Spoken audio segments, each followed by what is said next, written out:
Je suis content d'être là, comme toujours, parce que c'est la place peut-être que Dieu aurait que nous puissions nous retrouver, n'est-ce pas, dans sa maison, et surtout que c'est dimanche.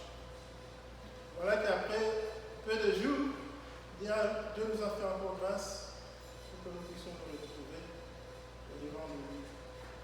Et je suis content de vous voir tous. Amen. Prions. Seigneur, nous disons merci pour cette opportunité que tu nous accordes d'être tes enfants, d'être dans ta maison, communier avec vous. Il n'y a pas un meilleur endroit, Seigneur, que dans ta présence, comme David l'a dit. Nous voulons, Seigneur, que ce moment nous soit profitable. Et c'est ainsi que nous prions que ton esprit puisse nous parler, nous instruire, nous diriger, nous conseiller. En ton nom, Jésus, que nous avons prié. Amen. Amen. Aujourd'hui, j'aimerais vous parler sur, j'ai vu dans les programmes en ligne, les priorités de Dieu. Je pense qu'il y avait miscommunication entre moi et le pasteur Atkins, parce que j'ai parlé de la priorité de Dieu. Mais, ce n'est pas grave. Alors, je réfléchissais sur la Bible. J'ai compris une chose, que la Bible est divisée en 3 parties. Il y a l'Ancien Testament, il y a le Nouveau Testament, et il y a l'après-Nouveau Testament, ça signifie le temps des apôtres. Dans le Nouveau Testament, dans l'Ancien Testament, je comprends une chose, que tout ce que Dieu a fait, les œuvres du Père, je dirais, c'était initier un processus pour ramener la personne humaine à lui-même. Et dans le Nouveau Testament, j'ai compris que c'était maintenant l'aboutissement ou l'accomplissement de ce processus que le Père avait initié. Et après le Nouveau Testament, qui est le temps des apôtres, bien sûr, nous voyons c'est le temps du Saint-Esprit, qui est maintenant le temps où la personne humaine est en train d'être rendue capable de vivre une vie harmonieuse, n'est-ce pas, avec Dieu. Alors, je dirais que Dieu, après la chute de l'homme dans le jardin d'Éden, Dieu avait gardé des souvenirs de l'homme. Parce que Dieu ne pouvait se contenir de l'absence que le divorce, j'appellerais cela, le jardin d'Éden avait créé. Et j'ai aussi compris une chose, que Dieu avait une relation intime avec la personne humaine. Il faut le dire parce qu'il n'y a pas d'autre créature que Dieu a créée à son image, si pas la personne humaine.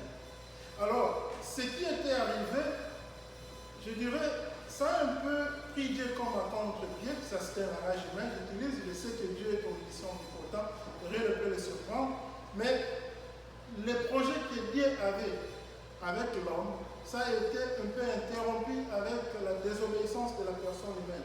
Alors, Dieu, gardant ce vide, j'allais dire, que l'absence de la personne humaine a créé, a obligé Dieu de trouver les moyens pour aller les chercher.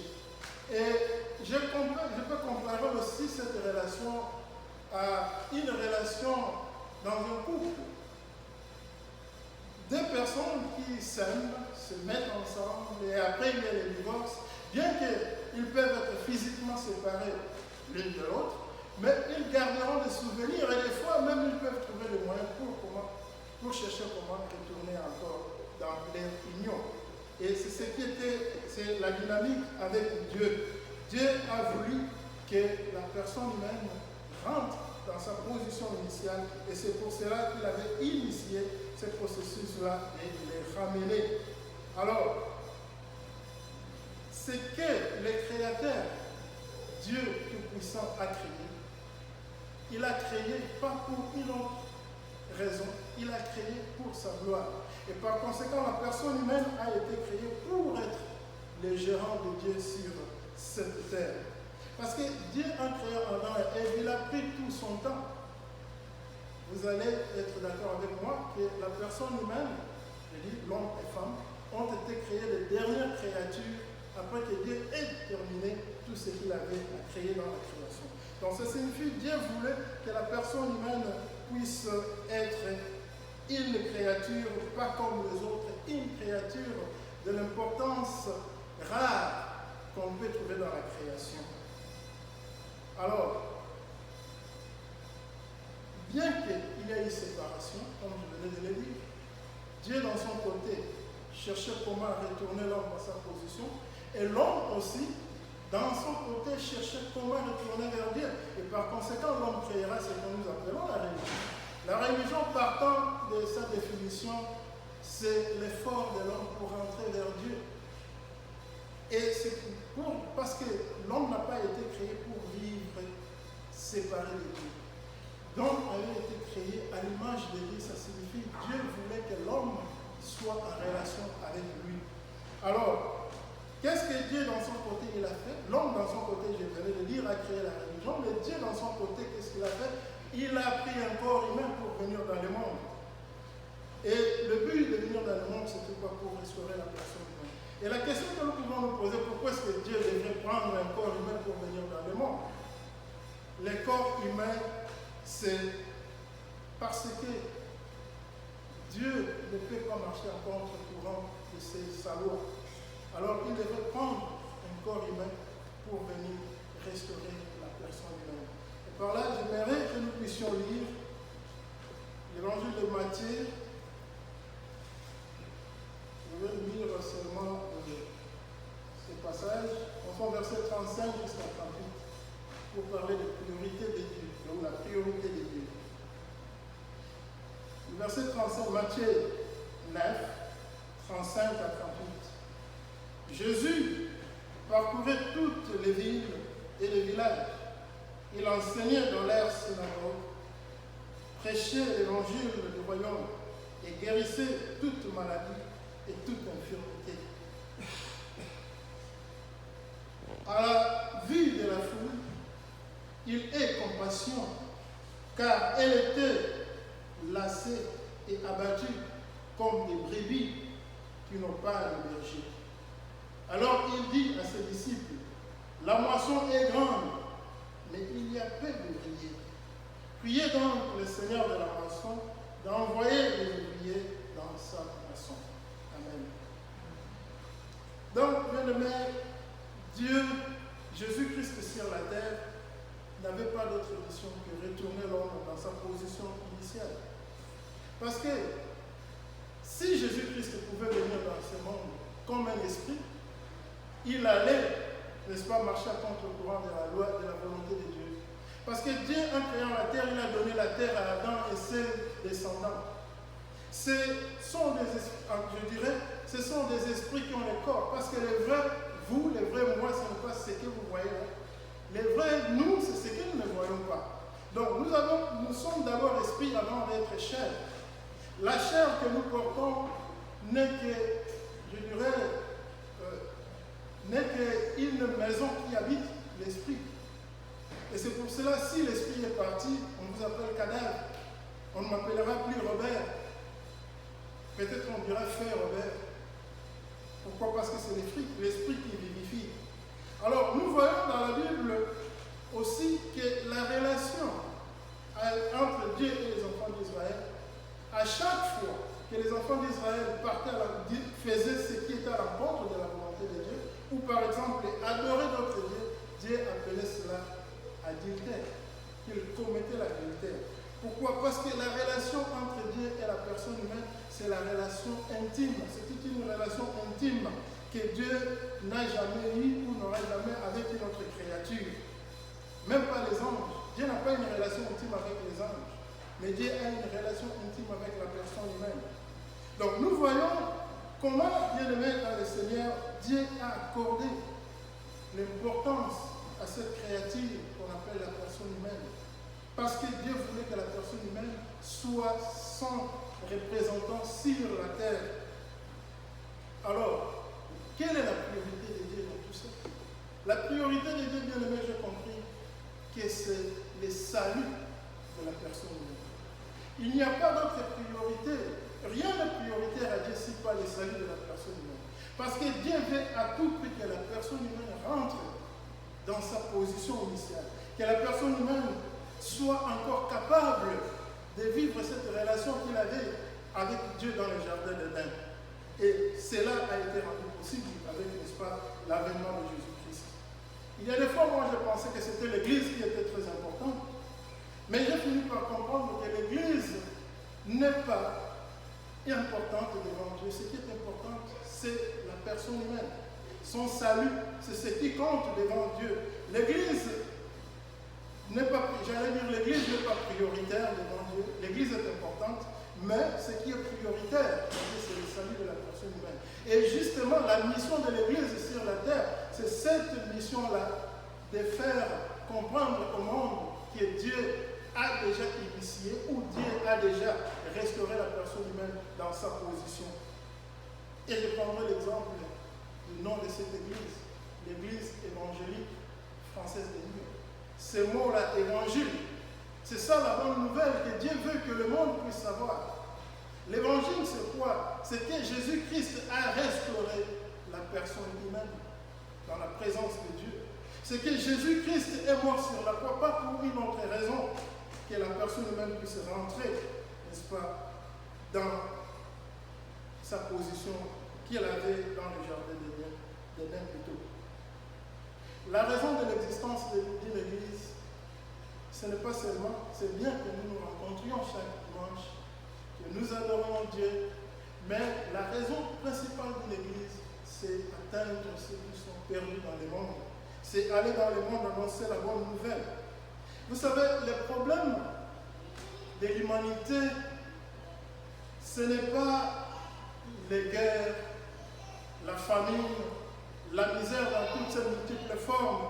Le vrai problème du monde, c'est le manque de leadership. Le monde a besoin de leaders. Et c'est pour cela, dans d'autres pays, comme les pays occidentaux, à chaque fois nous cherchons comment trouver un leader par le moyen des élections. Pourquoi est-ce que le monde manque un leader? C'est parce que ce que le monde avait perdu, c'était le leadership surtout. J'allais dire plutôt, ce que la personne humaine avait perdu, c'était le leadership. Parce que Dieu a créé la personne humaine être un leader. Et comme il avait péché, il a perdu ces capacités-là. Et le monde continue d'avoir les misères que nous avons aujourd'hui. Je prendrai, par exemple, l'exemple de mon propre pays, le Congo. Jour et nuit, on nous bombarde avec toutes sortes d'informations que le Congo est un pays riche, le Congo a ceci, le Congo a cela. Et la fois dernière, je me souviens même de l'information, on dit que le Congo c'est le pays d'avenir. Pourquoi? Parce que nous avons le cobalt et que les voitures électriques vont utiliser le cobalt. Mais si vous allez au Congo, vous trouverez que la population est misérable. La population est pauvre. Et le vrai problème, c'est le manque de leadership. Le Congo connaît un problème de leadership. Et le monde entier connaît le problème de leadership. Alors, Dieu, dans son amour, a déjà suscité un leader. Et ce leader-là n'est rien d'autre que la personne de Jésus-Christ. Jésus-Christ, c'est le leader qui a la capacité de donner la solution adéquate aux problèmes du monde. Mais le monde ne connaît pas encore cela. Et il continue à chercher un leader. Alors, Dieu veut que le monde puisse parvenir à la connaissance. Qu'il a déjà suscité un leader qui est Jésus-Christ. Et donc, la priorité de Dieu, c'est ça même, que les gens parviennent à la connaissance que Jésus-Christ, c'est le leader qu'il faut pour le monde. Alors, nous, qui avons connu Jésus, ou qui avons reçu Jésus-Christ dans notre vie comme Seigneur, nous qui appelons les enfants de Dieu, ou je dirais qui sont avertis de ce que Dieu a accompli dans ce monde, c'est à nous qui revient la responsabilité, n'est-ce pas, d'aller et avertir le monde, annoncer au monde que Dieu a déjà restauré par Jésus-Christ la personne humaine et que Dieu a déjà suscité un leader capable pour donner la solution à tous nos problèmes. Et si nous ne le faisons pas, quelque part, nous sommes en train peut-être d'agir comme des personnes qui n'assistent pas une personne en danger. Si nous n'annonçons pas la bonne nouvelle à ceux qui se perdent dans le monde, nous ne les assistons pas parce qu'ils sont en danger. Et Dieu veut que nous puissions les avertir. Dieu veut que nous puissions leur faire parvenir cette bonne nouvelle que Jésus-Christ est venu dans le monde pour restaurer la personne humaine. Le salut des autres doit être notre préoccupation. Pourquoi? Parce que c'est la priorité de Dieu. Le salut de l'être de la personne humaine est la priorité de Dieu. Et nous, qui s'associons à Dieu ou qui sommes devenus ses enfants, nous avons cette responsabilité et nous devons, n'est-ce pas, travailler pour le salut des autres. Les pécheurs ne sont pas nos ennemis. Ce sont nos sœurs, ce sont nos frères, mais qui sont encore ignorants ou ignorantes. Pourquoi? Parce qu'ils ne savent pas que Dieu les a déjà restaurés par Jésus-Christ. Alors nous avons cette responsabilité d'aller étendre la priorité de Dieu vers nos semblables. Toute religion qui n'a pas l'amour de la personne humaine, ou toute religion où l'amour de la personne humaine ne fait pas l'unanimité, cette religion ne vient pas de Dieu. Parce que Dieu est amour. Tout ce que Dieu fait pour l'humanité est fait par amour. Alors nous qui sommes de Dieu, nous devons avoir l'amour de la personne humaine. Et notre façon de démontrer cet amour-là vers nos prochains, c'est de leur annoncer la bonne nouvelle. C'est de leur faire parvenir la connaissance et la priorité de Dieu, qui est le salut, son salut ou le salut de la personne humaine. Dieu nous donne le pouvoir de le faire. Nous avons le pouvoir de l'aimer. Cela ne revient pas à nous de changer les gens, mais nous avons cette responsabilité d'aller annoncer. Nous avons cette responsabilité-là de leur avertir. Et le reste, c'est Dieu qui le fera. Je vais nous dire ceci, que tout ce que nous sommes, tout ce que nous avons, Dieu nous le donne pour un seul but. Et ce but-là n'est rien d'autre que contribuer à sa priorité. Parce que, au début, comme je l'ai dit, que Dieu, il n'y a pas une autre créature que Dieu a créée à son image, si pas la personne humaine. Et pourquoi est-ce que Dieu avait créé la personne humaine à son image? Pour que la personne humaine soit son représentant sur cette terre. Et alors, la personne humaine, c'est elle aujourd'hui, vous et moi, nous, qui avons reçu Jésus-Christ, qui avons aussi la responsabilité de faire parvenir ce que Dieu a comme priorité à ceux qui ne le savent pas. Et annoncer aux autres, par les moyens de tout ce que Dieu nous donne, la capacité qu'il nous donne, peut-être le travail, là où tu travailles, une place telle celle-ci, l'église, doit annoncer dans ces quartiers, dans cette ville, que Jésus-Christ est venu sur cette terre pour restaurer la personne humaine. Et c'est ça la priorité de Dieu. Et je dirais, nous devons avoir l'amour de la personne humaine. Pourquoi est-ce que j'insiste sur l'amour? Parce que des fois, on peut faire des choses parce qu'on les fait, mais on n'a pas vraiment son cœur dans ça. Mais quand il s'agit de la personne humaine, nous devons agir comme Dieu agit. Comme dans l'évangile de Matthieu que je venais de lire, quand Jésus-Christ a vu la foule, Jésus-Christ a eu compassion de la foule. Parce que la foule était languissante. La foule était comme des brebis perdues qui n'avaient pas des brebis, des bergers. Or, Dieu a déjà suscité un berger. Ce qui avait poussé Jésus-Christ de voir la foule de cette manière-là, c'était l'amour qu'il avait pour la personne humaine. Nous devons avoir l'amour pour nos concitoyens. Nous devons avoir l'amour pour nos compagnons. L'amour de ceux qui se perdent dans le monde et aller leur annoncer ce qui est la priorité de Dieu. La priorité de Dieu, c'est le salut de la personne humaine. La priorité de Dieu, c'est que la personne humaine retourne dans sa position initiale. Que Dieu nous bénisse. Amen.